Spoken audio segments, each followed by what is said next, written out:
Magnetic flux note करिए, इसमें the magnetic flux through any surface placed in a magnetic field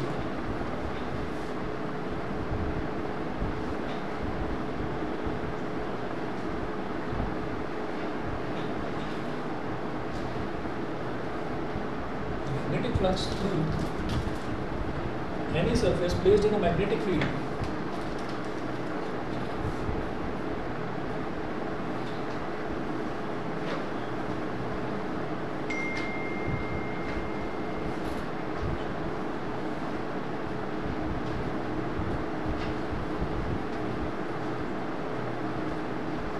the magnetic flux through any surface placed in a magnetic field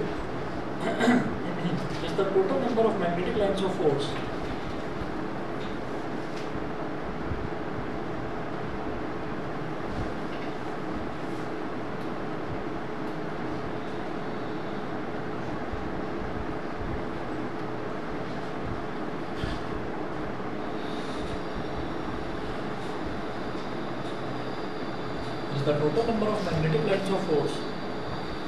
crossing this surface normally. Magnetic lines of force crossing this surface normally. Normally का मतलब यहाँ पर होता है perpendicularly. कुछ इसी तरीके की डेफिनेशन हमने इलेक्ट्रिक फ्लक्स में करी थी. यहाँ पर जो है ना magnetic flux through any close surface placed in a magnetic field is the total number of magnetic lines of force.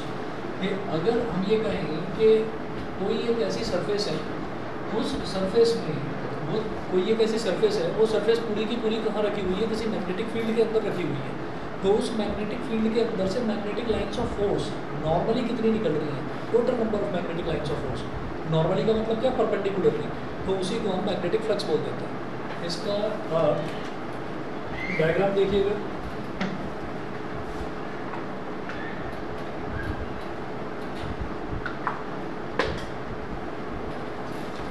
Actual में है क्या कि ये जो मैग्नेटिक सरफेस है, ये मैग्नेटिक सरफेस सर्कुलर सरफेस है. सर्कुलर सरफेस मतलब ऐसे है, ऐसे. लेकिन हम क्या कर रहे हैं, हम इसमें से परपेंडिकुलरली, अब आप ये देखिए कि ये एक सर्कुलर सरफेस है, सर्कल आपकी तरफ फेस कर रहा है, इस तरह से रखा हुआ है, ठीक है. लेकिन मैंने तो कुछ ओवल शेप बनाया, तो इसका मतलब क्या है कि यहाँ से निकलने वाली मैग्नेटिक लाइन ऑफ फोर्स, तो मैग्नेटिक लाइन ऑफ फोर्स जो नॉर्मली बाहर निकलेगी ऐसे ऐसे ऐसे परपेंडिकुलरली जो बाहर निकलेगी, तो ऐसी कितनी लाइंस ऑफ फोर्स बाहर निकल रही है, वो जो टोटल नंबर है वही फ्लक्स कहलाता है, वही फ्लक्स कहलाता है.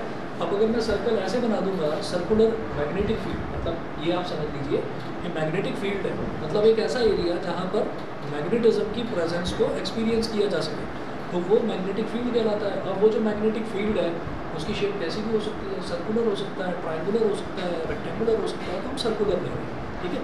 सर्कुलर हमने ले लिया दिखाने के लिए, वही कोई भी सरफेस कैसा भी दिखा सकते हैं, तो हमने समझने के लिए सर्कुलर उसको दिखा दिया.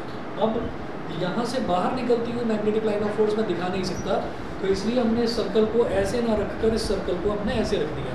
तो ये सर्कल जो ऐसे था ये ऐसे रख दिया, तो इसका मतलब क्या है कि यहाँ से पीछे से एक मैग्नेटिक लाइन ऑफ फोर्स ऐसे आई. मैग्नेटिक लाइन ऑफ फोर्स कौन सी होती है भाई, नॉर्थ पोल से निकलती है, साउथ पोल तक जाती है. तो पीछे से एक मैग्नेटिक लाइन ऑफ फोर्स आई और आगे से ऐसे निकल गई परपेंडिकुलर. एक और आई, ये आगे से ऐसे निकल गई, ठीक है. और ये जो डायरेक्शन है, ये जो हमने लाइन दिखाई है, ये मैग्नेटिक लाइन ऑफ फोर्स है. क्या हुआ, आवाज़ किसकी आई थी, तुम्हारी मोबाइल फ़ोन की.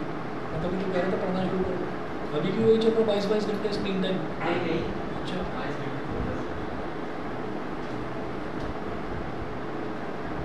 हाँ 22 घंटे चलेगा तो 2 ही घंटे सो रहे, ये तो ज़्यादा हो गया. चलो देखिएगा, तो ये आपका क्या हो गया कि यहाँ पर मैग्नेटिक लाइंस ऑफ फोर्स हमारी इस तरीके से, अगर किसी भी एरिया में से magnetic line of force normally निकलती है, नॉर्मली मतलब परपेंडिकुलरली निकलती है, तो वो total number of lines of force, for example यहाँ पर मैंने 3 लाइन ऑफ फोर्स दिखाई है, तो उसका मैग्नेटिक फ्लक्स कितना हो गया, 3 हो गया. तो जितनी लाइंस ऑफ फोर्स निकलेगी वो total number, that is called magnetic flux. 2-3 points note करेंगे. विनीत और खुशी, आप मैं अभी कुछ दिनों के लिए शुरुआत में 2-3 दिन अभी मैं इसके नोट्स बना रहा हूँ, तो आप साथ साथ नोट कर लीजिए जो मैं लिख रहा हूँ, ठीक है. तो पहला पॉइंट लिखेंगे, magnetic flux is a scalar quantity denoted by magnetic flux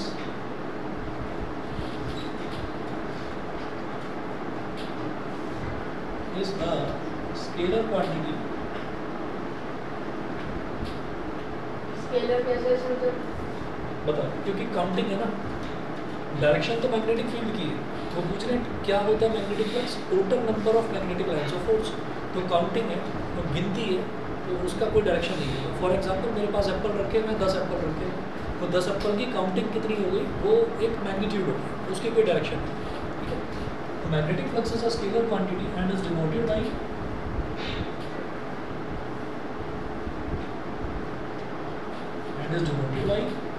phi और फाई सबस्क्रिप्ट में बी, सबस्क्रिप्ट में बी। एक्चुअली फाई बी से ही डिनोट करते हैं, फाई से भी कर लेते हैं, कोई ऐसी प्रॉब्लम नहीं। पर क्या है कि वो इलेक्ट्रिक फ्लक्स को भी हम फाई से करते थे, तो इसलिए बी इज़ फॉर मैग्नेटिज्म, तो फाई बी ये कहा जा सकता है। चाहे तो फाई से कर लो, चाहे फाई बी से कर लो, जैसा ठीक है। उसके बाद देखिएगा, if a uniform magnetic field B vector passes normally, next point लिखेंगे, if a uniform magnetic field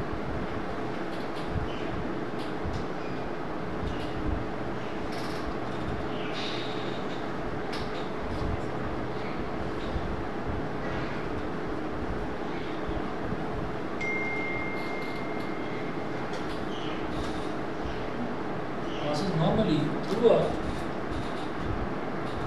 a plane surface area capital A,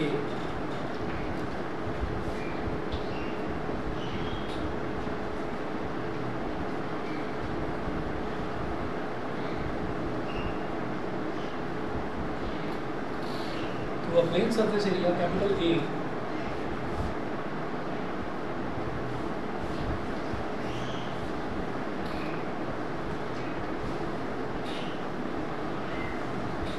तो plane surface area capital A, ये जो एरिया है,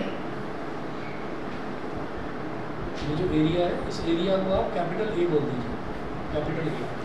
तो plane surface area capital A, then magnetic flux is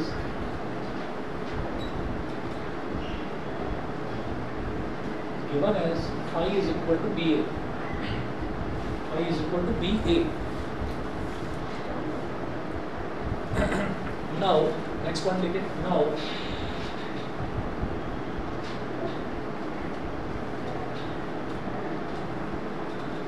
if the field B vector, now if the field B vector, now if the field B vector makes angle theta with the normal drawn to the area, makes angle theta with the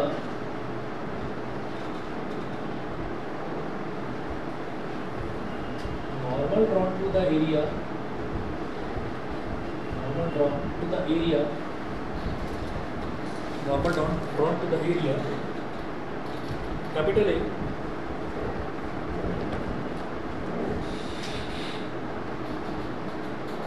as shown in the figure below. मैं भी figure बनाऊंगा।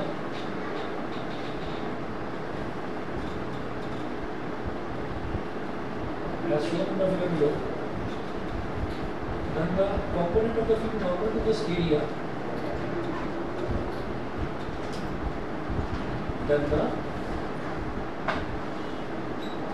component of the field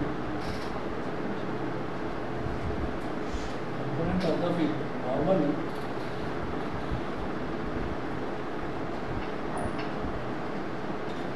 the component of the field normal to this area will be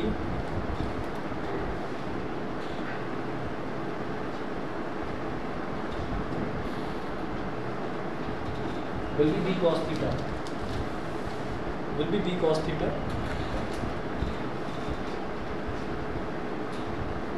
so that phi is equal to e cos theta into a, b cos theta into a। ठीक है, अब जरा diagram बनाएंगे दूसरा। ये जो circle था, circle हमारा सीधा था, सर्कल इस तरीके का था, सर्कल इस तरीके का था, इसको बिल्कुल ऐसे सीधा रखकर मैंने इसको इस तरीके से कर दिया सर्कल। ठीक है, सर्कल जो सीधा था उसको मैंने ऐसे कर दिया ताकि मुझे ये दिखाई दे जाए कि कितनी मैग्नेटिक लाइन्स ऑफ फोर्स इसमें से नॉर्मली यानी कि परपेंडिकुलरली इसमें से पास होगी। अब क्या करा कि ये जो सर्कल इस तरीके का है इसको ऐसा करके और थोड़ा सा ऐसे या थोड़ा सा ऐसे मोड़ भी दिया, ठीक है, थोड़ा सा इसको टिल्ट भी कर दिया। तो देखिएगा सर्कल को मैं अब इस तरीके से बना रहा हूँ, सर्कल का फ्रंट व्यू ना लेकर सर्कल का साइड व्यू ले रहे हैं, तो इसीलिए वो ओवल शेप का नजर आएगा, एक्चुअली में है सर्कल भी।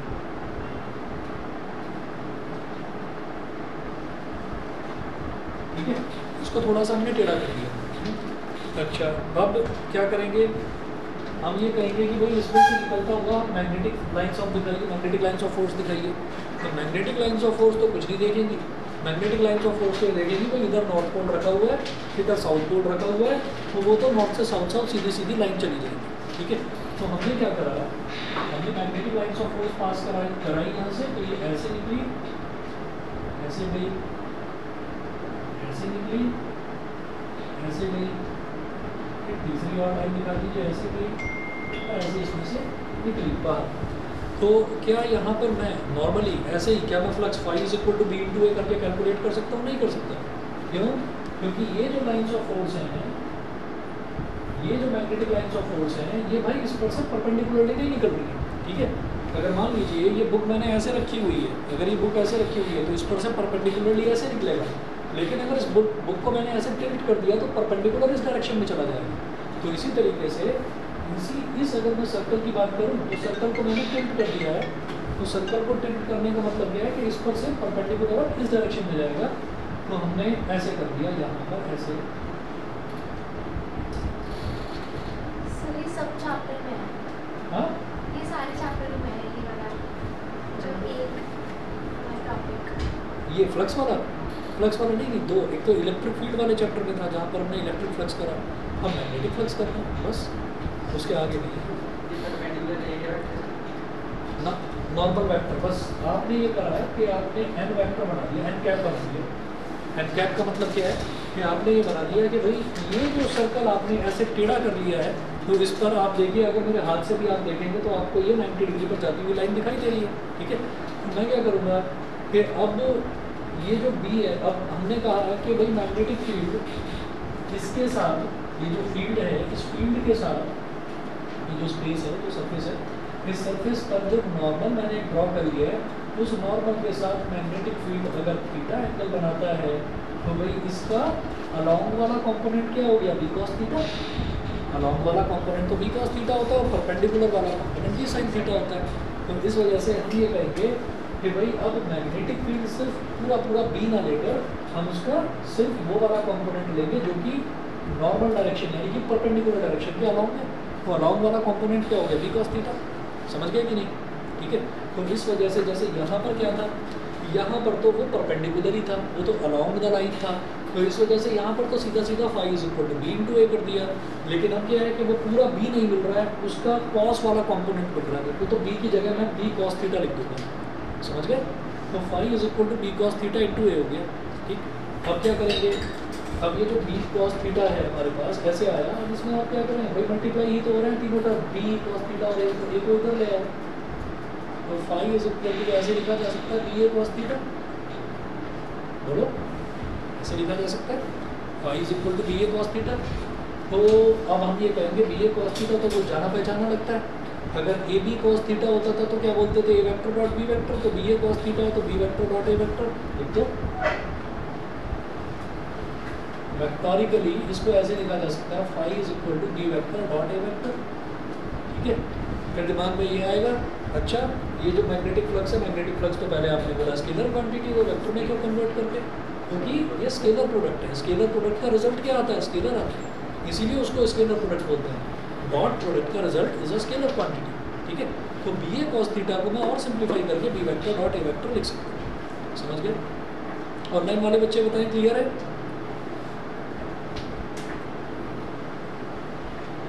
बताओ भाई, गुनीत और खुशी क्लियर है? ठीक है,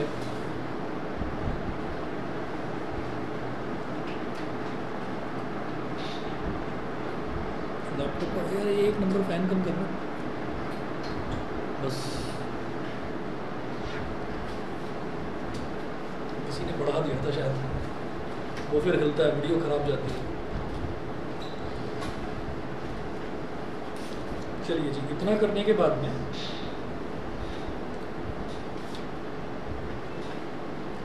देखिएगा ऐसा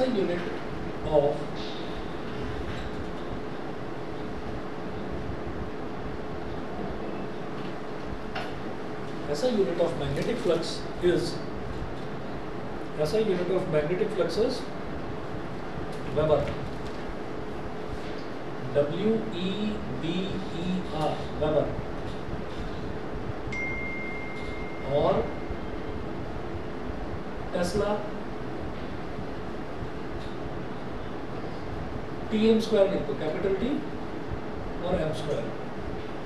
समझ रहे होंगे ऐसा क्यों है?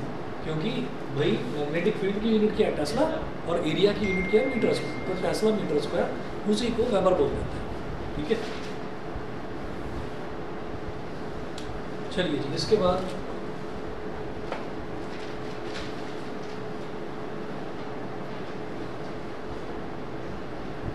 बाद आप एक डेफिनेशन लिखेंगे, electromagnetic induction.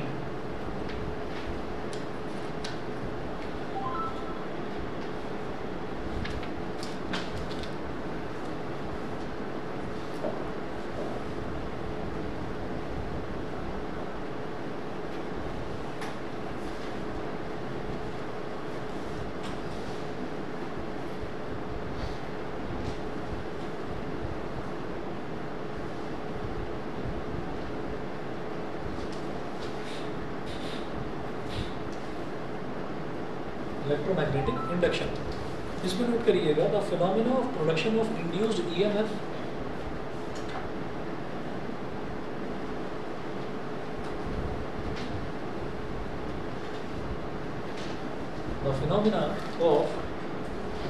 Induced EMF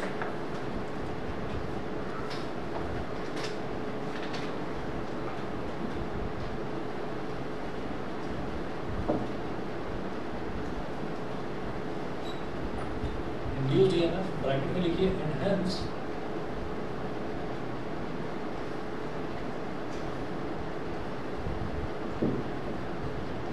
and hence induced current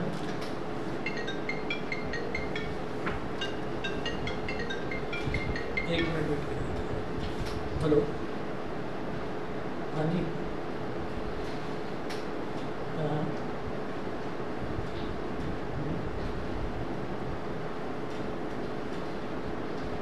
ठीक है, ठीक है।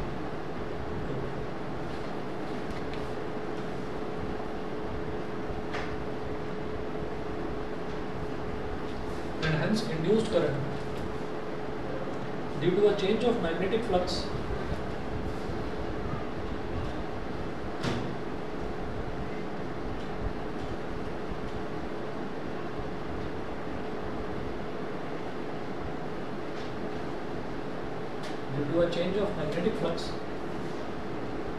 linked with a closed circuit,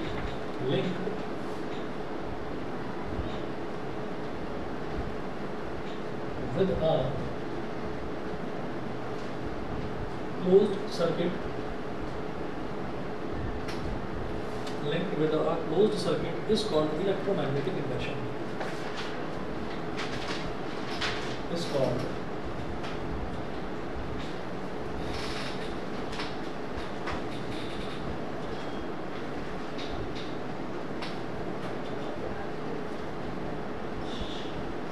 electromagnetic induction.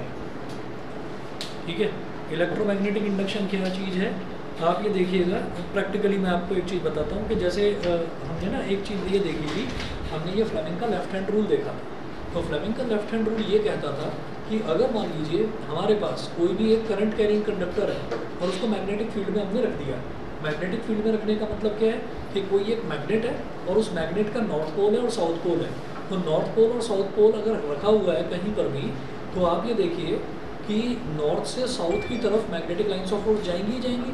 तो नॉर्थ और साउथ के बीच में हमेशा एक मैग्नेटिक फील्ड एग्जिस्ट करेगा। पहली चीज़ तो ये है। तो मैग्नेटिक फील्ड तो है वहाँ पर। अब मैं जानबूझकर एक वायर लेकर आ गया जिसके अंदर करंट फ्लो कर रहा है, उस वायर को मैंने उस मैग्नेटिक फील्ड में रख दिया। तो हम ये देखेंगे कि वो वायर जो है वो डिफ्लेक्ट होने लगेगी। तो वो ये चीज़ क्या है, ये ऐसा है कि अगर एक वायर है उसके अंदर करंट है और उसको मैंने मैग्नेटिक फील्ड में रख दिया तो वो एक फोर्स एक्सपीरियंस करेगा, ठीक है। अब अगर इसका उल्टा देखते हैं, उल्टी क्या कहानी है कि करंट नहीं दे रहा हूँ अब मैं करंट नहीं दे रहा हूँ। अब मैंने क्या करा कि मैंने ये देखा था कि नॉर्थ पोल और साउथ पोल के बीच में अगर किसी एक करंट कैरिंग वायर को मैं लेकर आया तो वो राइट की तरफ ऐसे ऐसे ऐसे ऐसे डिफ्लेक्ट हो रहा था, ठीक है। अब मैंने कहा कि उल्टा काम करता हूँ मैं एक वैसे ही वायर लेकर आ गया, वैसे ही एक वायर लेकर आ गया और उसके अंदर कोई करंट नहीं फ्लो कर रहा है, ठीक है। तो मैंने ये देखा कि उसमें ऐसे ऐसे ऐसे राइट साइड में इस तरीके से उसमें डिफ्लेक्शन हो रहा था जब उसमें करंट था। मैंने क्या करा कि मैग्नेटिक फील्ड में उस वायर को रखा और उसमें करंट फ्लो नहीं कर रहा है, मैंने हाथ से ऐसे ही उसको डिफ्लेक्ट करना शुरू करा, राइट में मैंने शेक करना शुरू करा उसको, ठीक है। अब मैं देखूंगा कि जब मैंने उसको फोर्स प्रोवाइड कराई तो उसके अंदर करंट इंड्यूस होना शुरू हो गया, करंट पैदा होना शुरू हो गया, अपने आप करंट आ गया, वो कहीं किसी इलेक्ट्रिक लाइन से कनेक्टेड नहीं है। तो है ना, बहुत अलग तरीके का और बड़ा नया कॉन्सेप्ट है। आप ये देखिए कि अगर हम किसी एक करंट कैरिंग कंडक्टर को, मतलब करंट कैरिंग वायर को मैग्नेटिक फील्ड में रख देते हैं तो उस पर फोर्स लगता है, ठीक है। उस फोर्स की वजह से ही ये चल रहा है। इलेक्ट्रिक फैन जो है ये क्यों चल रहा है, क्योंकि इसके अंदर मैग्नेट लगी हुई है, इलेक्ट्रिक करंट हम इसको प्रोवाइड करा रहे हैं तो भाई फोर्स इसको मिलेगा। रोटेशनल फोर्स दे दिया हमने क्योंकि हमने बनाया कुछ उसको कॉइल को इस तरीके से कि वो रोटेट करेगी कॉइल। तो इसका उल्टा करो, इसका उल्टा ये है कि आप इसमें करंट प्रोवाइड मत कराओ, समझ रहे हैं। अब सुन लेना जरा बात को ध्यान से कि हमने इसका पंखे को निकाल लिया, पंखे को ऐसे पकड़ लिया हमने हाथ में, ऊपर से रॉड समेत हमने पकड़ लिया और वायर लटका रखा है, वायर पकड़ा दिया, किसी दूसरे बंदे को पकड़ के खड़ा हो जाए इसको, ठीक है। और एक दूसरे बंदे से कहा, हमने ऐसे पकड़ लिया फैन को, उससे कहा घुमा इसको, उसने घुमाना शुरू करा तेज़ी से, तो वो जो वायर पकड़ के खड़ा हुआ उस बेचारे को करंट लग जाएगा। समझ गए कि नहीं, क्या है, मैग्नेट उसके अंदर पहले से ही मौजूद है, फोर्स एक दूसरा बंदा है जो पकड़ के उसको फैन को घुमा रहा है, ठीक है। तो तीन चीज़ें एक साथ एग्जिस्ट करेंगी ही करेंगी, क्या क्या, फादर, मदर और चिल्ड्रन। तो father is force, M for mother magnetic field, and C for current children, ठीक है। अब अगर आप फोर्स दे रहे हैं मतलब फादर है और मैग्नेटिक फील्ड है ही, तो भाई चिल्ड्रन यानी कि करंट पैदा होगा ही होगा, ठीक है। पहले हमने क्या देखा था कि हम करंट दे रहे थे और मैग्नेटिक फील्ड दे रहे थे, तो फादर यानी कि फोर्स आएगी ही आएगी। अब हमने दोनों काम कर दिया, हमने ये कहा कि चलो अब करंट को काम करो, तो हमने फोर्स दे दिया और मैग्नेटिक फील्ड तो है ही। मैग्नेटिक फील्ड के लिए मुझे कुछ मेहनत करनी ही नहीं है, मुझे हॉर्स शू टाइप मैग्नेट अंदर लगा देने, फैन के अंदर लगे ही रहते हैं। किसी भी इलेक्ट्रिक मोटर में कोई भी चीज़ जो घूम रही है उसके अंदर मैग्नेट लगी ही होगी, बिना मैग्नेट के वो काम ही नहीं करता, समझ गए। तो this is called electromagnetic induction, और यही एक बेसिस बनता है किसका, जनरेटर का, ठीक है। जनरेटर में कुछ तो ऐसा होगा।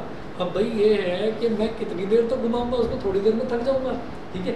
ऐसे ही जनरेटर है, जनरेटर अगर आप देखेंगे तो जनरेटर में एक डायनामो होता है, डायनामो बोलते हैं उसको, बड़ा सा गोल सा लोहे का होता है, तो वो घूमता है। तो अगर आपने कहीं किसी लोकल मार्केट में देखा होगा, आजकल ज़्यादातर मॉल्स वगैरह में क्या है, वहाँ पर तो सब इलेक्ट्रिकल जेनसेट्स आ गए हैं, ठीक है, इलेक्ट्रॉनिक है, वो बैटरी से स्टार्ट होता है।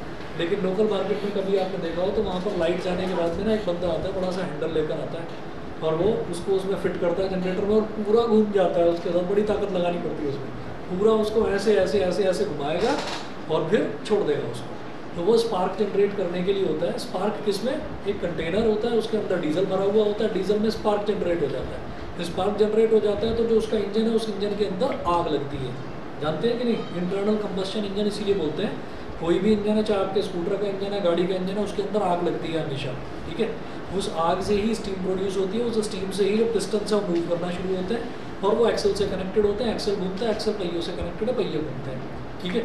और जितना ज़्यादा आप एक्सेलरेटर घुमाते हैं उतना ज़्यादा तेज़ी से आप क्या कर रहे हैं, इंजन के अंदर पेट्रोल का फ्लो उतनी तेज़ी से डाल रहे हो, तो जितना ज़्यादा पेट्रोल डालोगे आग उतनी तेज़ लगेगी, समझ रहे हैं। तो इसीलिए जब हम स्कूटर बहुत तेज़ी से चलाते हैं और फिर जाकर घर पर खड़ा करते हैं उसको, तो फिर हम देखते हैं कि स्कूटर के साइड वाला हिस्सा अगर आप उसको टच करोगे गर्म हो जाता है बहुत ज़्यादा, और इंजन तो टच कर ही नहीं सकता, हाथ ही जल जाएगा, इतना गर्म होता है। तो इसीलिए वो इंसुलेटेड होता है, पैक्ड होता है, कवर्ड होता है ना, सीट के नीचे होता है। तो इलेक्ट्रोमैग्नेटिक इंडक्शन वो कॉन्सेप्ट है, यहाँ पर हम फोर्स प्रोवाइड कराएंगे, मैग्नेटिक फील्ड प्रोवाइड कराएंगे और करंट पैदा होगा। इंड्यूस होने का मतलब क्या, पैदा होगा, ठीक। यहाँ तक क्लियर है बेटा, ऑनलाइन वाले बताएं, बच्चे क्लियर है इतना। आवाज आ रही है मेरी?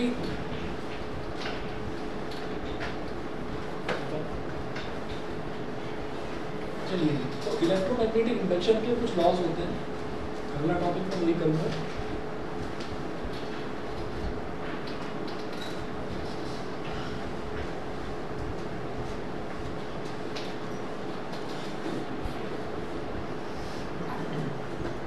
बस 1 मिनट वेट करिए अभी आप।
अगला लिखे हैं आप topic, laws of electromagnetic induction, बल्कि Faraday's law of electromagnetic induction. Faraday ने ये सारे लॉज दिए, Faraday's law of electromagnetic induction.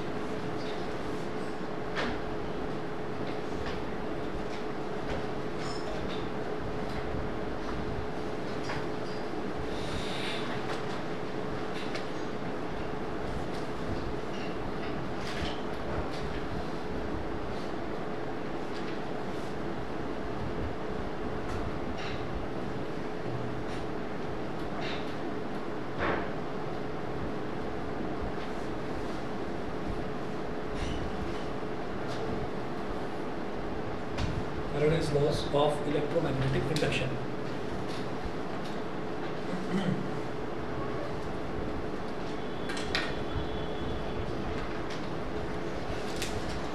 तो पहला लॉ लिखेंगे फर्स्ट लॉ। फर्स्ट लॉ बोलते हैं उसको।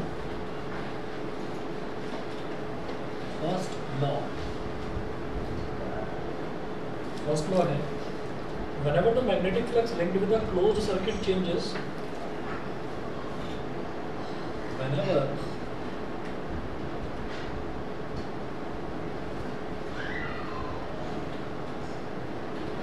whenever the magnetic flux linked with a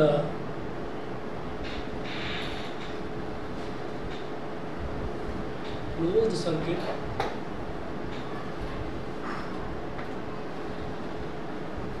whenever the magnetic flux linked with a closed circuit changes, an EMF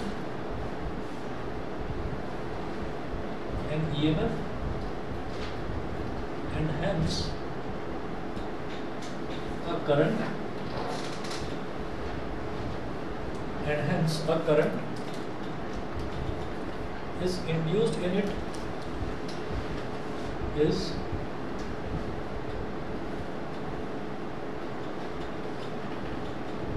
induced in it,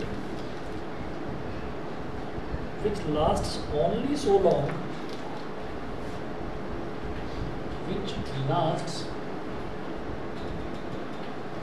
only so long as the change in flux is taking place, as the change in flux is taking place. Definition कुछ जानी पहचानी सी लग रही है ना, same same, ठीक है। लिख दीजिए यहाँ पर दिस फिनोमेना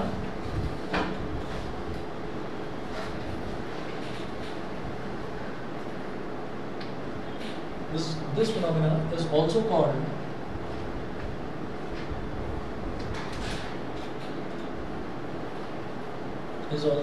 electromagnetic induction.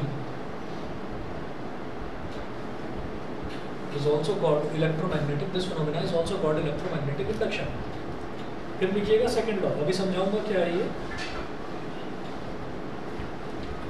फिर लिखिएगा second law,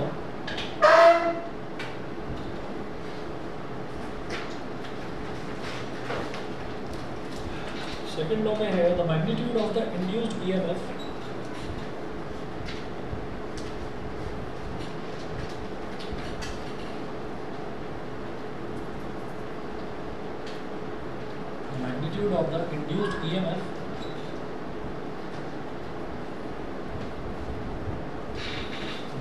of the induced EMF is equal to the rate of change of magnetic flux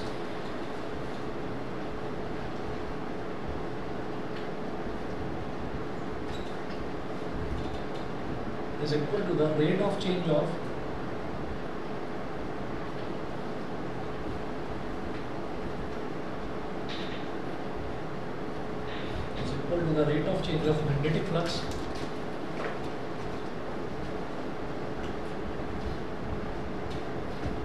linked with the closed circuit, linked with the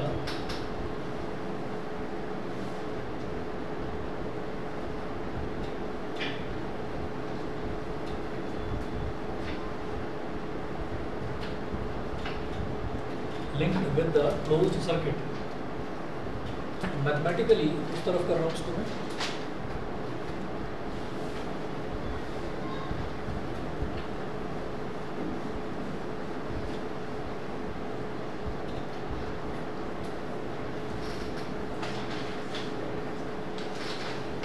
अच्छा, फिजिक्स में जब भी कभी रेट की बात करी जाती है तो रेट का मतलब क्या है कि किसी भी टर्म को आपको टाइम से डिवाइड कर देना, ठीक है।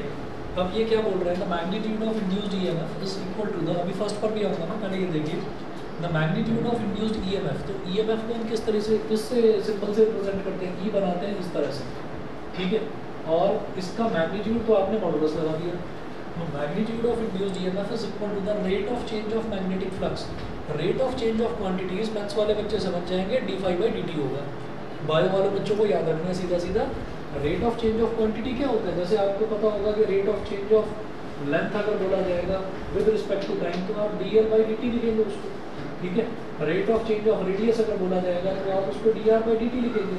तो rate of change of magnetic flux बोल रहे हैं तो d phi by d t, ये करना, ठीक है।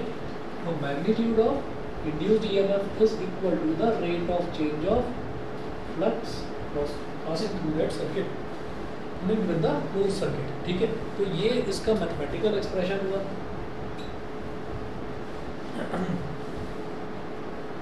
इसके बाद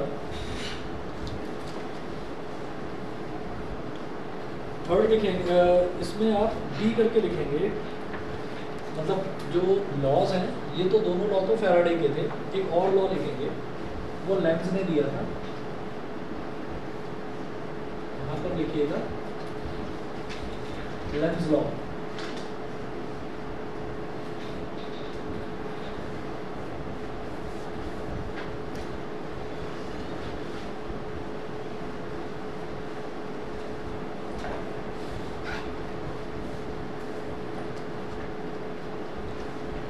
हाँ जी, इसमें नोट करिएगा, this law states that the direction of induced current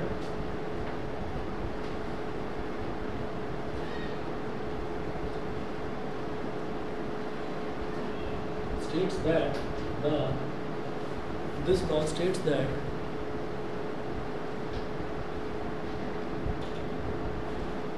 the direction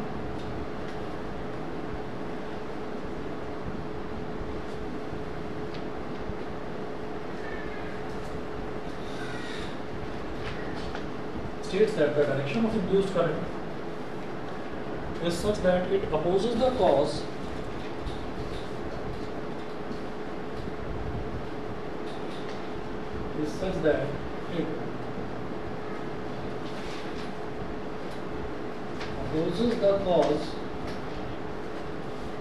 such that it opposes the cause which produces it.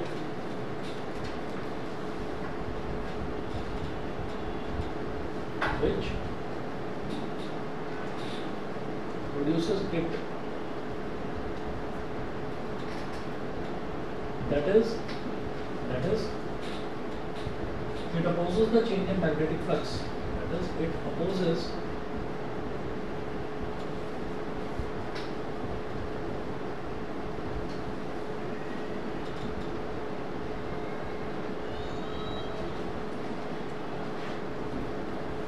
the change in magnetic flux. तो देखिएगा यहाँ पर इसमें क्या बोल रहे हैं, लेंज लॉ क्या है, this law states that the direction of induced current, मतलब जो करंट प्रोड्यूस हुआ है ना, जैसे मैंने आपको जनरेटर का एग्जांपल बताया, तो जनरेटर के एग्जांपल में क्या था कि फोर्स इसमें मतलब फोर्स हमने प्रोवाइड करवाई किसी वायर में और उसको रख दिया कहाँ पर, किसी मैग्नेटिक फील्ड में, तो उसके अंदर एक करंट इंड्यूस हो गया, करंट उसके अंदर पैदा हो गया, तो उस करंट की कोई डायरेक्शन तो होगी, तो वो डायरेक्शन किस तरीके से होगी, इज सच दैट कि it opposes the cause which produces it, जिसने उसको प्रोड्यूस करा वो उसी को अपोज करने लगता है, समझ गए, ठीक है, जैसे कुछ जिसने उसको प्रोड्यूस करा वो उसी को अपोज करने लगता है, जैसे कुछ नालायक बच्चे होते हैं ना, वो जब बड़े हो जाते हैं तो अपने माँ बाप से कहते हैं आपने मेरे लिए किया ही क्या, ठीक है, तो ये वो वाला डायलॉग में मानो यहाँ पर, वो इस वजह से कि ये क्या करता है कि जिस थाली में खाता है उसी में छेद करता है, जो इंड्यूस्ड करंट है, कि जिसने उसको प्रोड्यूस करा उसी का अपोज करना शुरू कर देता है, ठीक। और फिर क्या लिखा है यहाँ पर, that is it opposes the change in magnetic flux, it opposes the change in magnetic flux का मतलब क्या है, किसी भी ईएमएफ को प्रोड्यूस कौन करेगा, चेंजिंग मैग्नेटिक फ्लक्स, आप ये देखिए मैग्नेटिक फ्लक्स का चेंज हुआ, ठीक है, मैग्नेटिक फ्लक्स चेंज हुआ with respect to time, time के साथ साथ बदला, तो मैग्नेटिक फ्लक्स के चेंज की वजह से ईएमएफ प्रोड्यूस हुआ अब ईएमएफ प्रोड्यूस हुआ तो कौन प्रोड्यूस हुआ, करंट प्रोड्यूस हुआ, तो करंट क्या करता है, वो चेंज इन मैग्नेटिक फ्लक्स का ही अपोज करने लगता है कि तू चेंज हुआ ही क्यों, चेंज हुआ ही क्यों, तेरी वजह से ही मैं हूँ, अब तुझे नहीं छोड़ूंगा, ठीक है, ऐसा ही कुछ है इसमें, समझना जरा। सबसे पहले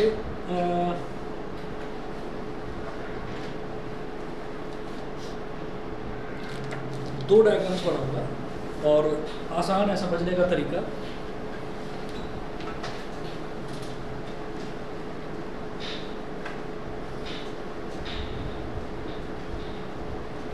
अच्छा, मैंने अभी फर्स्ट लॉ आपको एक्सप्लेन नहीं करा, सेकंड लॉ तो ये था, जरा फर्स्ट लॉ देखो एक बार, क्या है, whenever the magnetic flux linked with a closed circuit changes and EMF and hence a current is induced in it, which lasts only so long as the change in flux is taking place। तो EMF induce होता है और EMF कब तक रहता है वो induce, वो EMF सिर्फ तब तक रहेगा जब तक वो चेंज हैपन होता रहेगा, ठीक है। तो कायदे से जो फर्स्ट लॉ है, फर्स्ट लॉ का जो मैथमेटिकल एक्सप्रेशन है वो ये है, E is equal to minus d phi by dt, E is equal to minus d phi by dt। ये माइनस का मतलब क्या है, माइनस जो है उसको मैं अभी लेंज लॉ से क्लियर करूँगा, एक्चुअली ये तीनों लॉज हैं आपस में इंटर रिलेटेड है, तो माइनस को मैं लेंज लॉ से एक्सप्लेन करूँगा। माइनस का मतलब ये है कि d phi by d t जो है, d phi by d t का उल्टा हो जाता है ये, मतलब d phi by d t ने उसको प्रोड्यूस करा तो उसी के अपोजिट डायरेक्शन में ये जाने लगता है, ठीक है। जो करंट का डायरेक्शन होगा बेटा वही EMF का डायरेक्शन होगा, दोनों के डायरेक्शन सेम होगा। तो अब जरा देखिएगा, मैं एक डायग्राम बनाऊंगा इसमें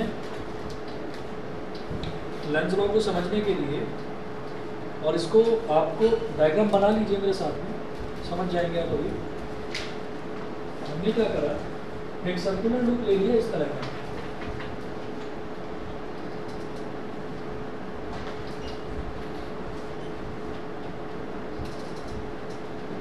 अगेन सर्कल में सामने से नहीं बना रहा हूँ, साइड व्यू ले रहा हूँ उसको, तो ऐसे बना लो।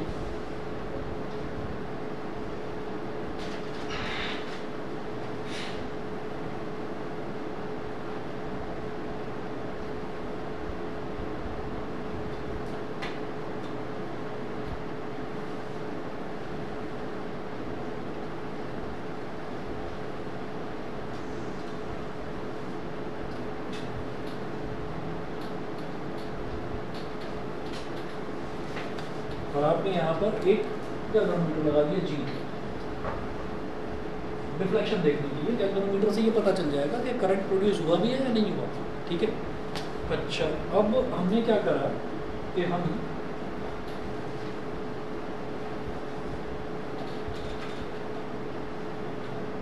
एक मैग्नेट लेकर आए, इस लूप में हम एक मैग्नेट लेकर आए, ये उसका नॉर्थ पोल है, इसको थोड़ा सा शेड कर दिया ऐसे, और ये उसका मैग्नेट का साउथ पोल है। ठीक है, अब जब हम नॉर्थ पोल यहाँ पर लेकर आए तो नॉर्थ पोल यहाँ पर लाने का मतलब क्या है कि नॉर्थ पोल क्या करेगा, नॉर्थ पोल इसमें करंट इंड्यूस करेगा। अब करंट की जो डायरेक्शन है वो कैसी होगी, करंट की डायरेक्शन ऐसी होगी, सर वो आपने जो एरो बनाया है, arrow is for galvanometer, symbol है उसका कि गैल्वेनोमीटर डिफ्लेक्शन शो करता है। तो अब क्या होगा कि इसमें करंट फ्लो करेगा, तो भाई करंट का क्या है कि करंट या तो इस डायरेक्शन में फ्लो करेगा या फिर इस डायरेक्शन में फ्लो करेगा। अब मुझे पता नहीं कि कौन से डायरेक्शन में फ्लो करेगा, पर मैं एक चीज़ जानता हूँ, लेंज ने ये समझा दिया था कि करंट को इसके अंदर प्रोड्यूस कौन करवाएगा, इस वायर के अंदर, इसके अंदर प्रोड्यूस करवाने वाला काम कौन करेगा, ये मैग्नेट। ठीक है, तो वो उस मैग्नेट का ही अपोज करने लगेगा, मतलब इस मैग्नेट की डायरेक्शन का अपोज करने लगेगा। तो मैग्नेट कैसे आ रही है, इस लूप के अंदर जाना चाह रही है मैग्नेट, तो मैग्नेट ऐसे आ रही है, इस डायरेक्शन में आ रही है। ठीक, तो मैग्नेट इस डायरेक्शन में आ रही है, तो इसका मतलब क्या है कि करंट कुछ ऐसा होगा कि करंट इसको आने नहीं देगा, इधर उसको धक्का देना शुरू कर देगा, मत इधर। सही है, तो ये क्या कर रहा है, ये करंट इसमें इंड्यूस कर रहा है, और जो करंट प्रोड्यूस होगा वो कुछ ऐसा प्रोड्यूस होगा कि इसी को रिपेल करने लगेगा, इसी को धक्का देने लगेगा। रिपेल कैसे करेगा, रिपेल कैसे करेगा, अगर यहीं पर नॉर्थ पोल बन जाए, नॉर्थ ही तो नॉर्थ को रिपेल करेगा, भाई नज़दीक में क्या है, नॉर्थ है। ठीक है, तो यहाँ पर नॉर्थ पोलैरिटी डेवलप हो जाएगी, और नॉर्थ पोलैरिटी डेवलप होने का मतलब क्या है कि करंट का डायरेक्शन क्या होगा, एंटी क्लॉकवाइज। करंट का direction anti clockwise, anti clockwise होता है तभी तो नॉर्थ बोलते हैं, हम बोलते हैं एंटी क्लॉकवाइज। तो हमारे मुँह से अगर एंटी निकल रहा है तो पहले एन निकल रहा है मुँह से, एन मतलब नॉर्थ पोल। ठीक है, तो यहाँ नॉर्थ पोल डेवलप हो जाएगा, तभी तो इस आते हुए को वो भगाएगा। ठीक है, तो ये चीज़ समझ में आ गई कि यही चीज़ मैग्नेट इसके पास आ रही है इंड्यूस करने के लिए करंट को, और करंट जो इंड्यूस हुआ वो उसी को रिपेल करने लगता है कि चल भाई तू दूर जा। समझ गए। ठीक है, अब दूसरा फंडा पर आ जाते हैं। तो यहाँ तो हमारा डायरेक्शन ये हो गई, अब दूसरे पर आते हैं। ऐसा ही डायग्राम एक और बना के बताता हूँ।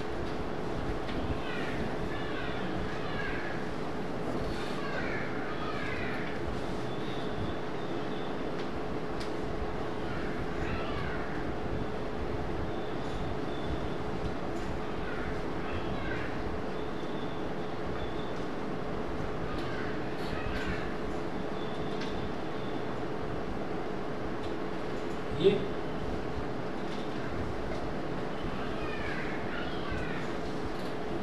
अब फिर से एक मैग्नेट यहाँ पर, और ऐसे ही नॉर्थ पोल और साउथ पोल ऐसे ही रखो। ठीक है, अब मैंने कहा कि अच्छा तुम्हें तो हमारा आना ही पसंद नहीं है, तो ठीक है हम चले ही जाते हैं। ठीक है, तो इसने क्या करा, इसने तो उसको रिपेल करना शुरू कर दिया ना, कि मैग्नेट आ रही है इसके पास कि भाई मैं तेरे अंदर करंट प्रोड्यूस करना चाहती हूँ। उसने कहा कि चल निकल यहाँ से। ठीक है, तो अब इसने क्या करा कि इसने यहाँ से निकलना शुरू कर दिया। ठीक है भाई, जब तुम्हें हमारी प्रेजेंस ही पसंद नहीं है तो हम चले जाते हैं। अब इसको फिर से प्रॉब्लम हो गई, नहीं जाना भी नहीं है तुम्हें। क्यों? क्योंकि मेरा काम तो आपका अपोज करना है, आप जाओगे तो रोकूंगा, है ना, और आप आओगे तो भगाऊंगा। ठीक, तो ये काम है इसका लेंज लॉ का। तो आप ये देखो कि अब ये जाना चाह रहा है, अब ये जाना चाह रहा है, तो करंट का डायरेक्शन क्या होगा, करंट का डायरेक्शन क्लॉकवाइज हो जाएगा। क्लॉकवाइज का मतलब क्या है भाई, जब एंटी क्लॉकवाइज का मतलब नॉर्थ पोल होता है तो क्लॉकवाइज का मतलब साउथ पोल। तो यहाँ साउथ पोलैरिटी डेवलप हो जाती है, तो साउथ पोलैरिटी तो नॉर्थ को अट्रैक्ट करेगी अपनी तरफ। तो ये फंडा था उसका, उसने ये चीज़ समझाई थी लेंज लॉ ने। तो अगर ये कंसेप्ट आपको समझ में आ गया, अलग अलग केसेस हैं, दोनों अलग अलग केसेस हैं भाई। मैग्नेट आ सकती है, जा सकती है, बस और तो कुछ नहीं हो सकता। आप इसी को पलट कर साउथ के साथ भी आप करके देख सकते हो कि साउथ अगर आएगा तो क्या होगा। साउथ अगर आएगा तो साउथ को रिपेल करने के लिए वो क्या करेगा, साउथ ही बना देगा यहाँ पर। ठीक है ना, तो अगर कोई चीज़ आ रही है, मतलब नॉर्थ पोल अगर यहाँ पर आ रहा है, तो जब वो आ रहा है तो वो उसको रिपेल करेगा, रिपेल करेगा तो नॉर्थ ही बना देगा यहाँ पर। ठीक है, नॉर्थ बनाएगा तो नॉर्थ से मैं समझ जाता हूँ north N, N for anti, anti clockwise direction में करंट जाएगा। साउथ है तो क्लॉकवाइज बना देगा। समझ गए। ठीक, चलिए जी, बाकी मैं अगली क्लास में करवाता हूँ। और 2-4 दिन थोड़ा थोड़ा मैं बना रहा हूँ। अभी नोट्स इस चैप्टर के मैंने पहले से बनाने रखे थे नोट्स, तो इसके मैं बना रहा हूँ, बनते जाएंगे मैं आपको भेजता हूँ। ठीक है, बाकी आप साथ साथ जरूर नोट करते चलो।